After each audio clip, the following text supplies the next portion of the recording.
Basta solo un tempo per mettere in saccoccia 3 punti importanti per la propria classifica.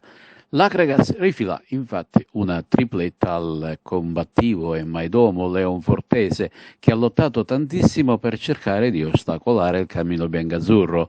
La gara si sblocca al sesto grazie al difensore argentino Barrera, che riceve un assist al centro dell'area ennese ed infila la porta avversaria.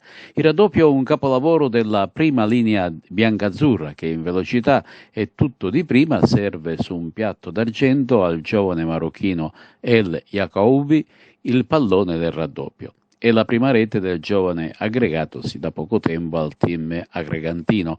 La terza marcatura è di Garufo su calcio di rigore. Barrera, sempre presente nelle azioni, fila sulla destra, ma viene affrontato con una gomitata da un avversario.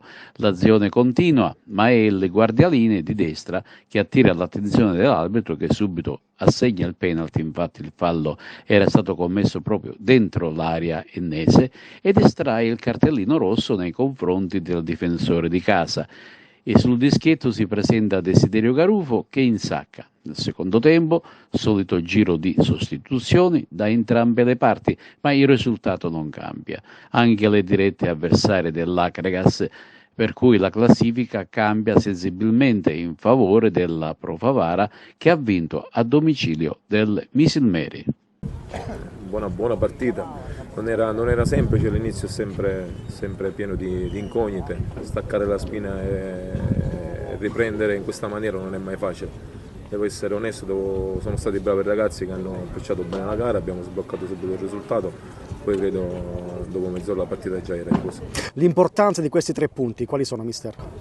Sono 3 punti che si aggiungono a una classifica importante e manteniamo la prima posizione. Sono convinto che dobbiamo guardare noi stessi senza pensare agli altri. È chiaro che poi questo è un campionato che si deciderà alla fine e noi dobbiamo essere bravi a farci trovare pronti. Il secondo gol dell'Akragas è veramente un gol fantastico, tanto palleggio, l'Akragas che entra in porta con il pallone.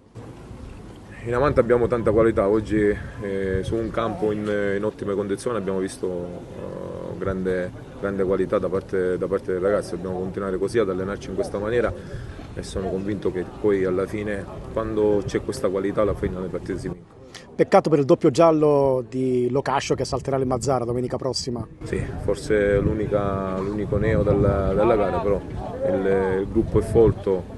Chi verrà chiamato in causa sicuramente darà il suo contributo. Questa vittoria che messaggio lancia al campionato, mister? Nessun messaggio, perché siamo lì in testa alla classifica, quindi a noi serve per continuare la nostra marcia. Sappiamo che è una marcia piena di insidie e dobbiamo continuare a lavorare in questa maniera.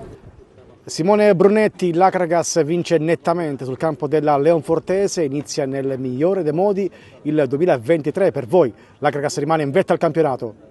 Sì, è iniziata nel migliore dei modi, abbiamo approcciato nel modo giusto, è stata una partita dura, abbiamo cercato di metterla nel nostro piano di gioco fin dal primo momento e ci siamo riusciti fortunatamente e dobbiamo proseguire di questo passo. Quanto sono importanti questi 3 punti su un campo insidioso contro un avversario in lotta per la salvezza?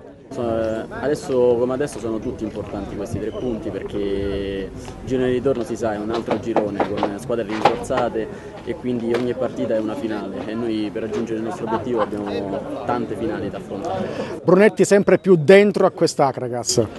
Sì, ormai mi sono molto immedesimato nella squadra, nel sistema di gioco con i compagni e do il mio contributo e spero che si veda. Cosa ti aspetti da questo finale di stagione, il girone di ritorno? Spero di arrivare all'obiettivo prefissato, ovvero quello di vincere il campionato.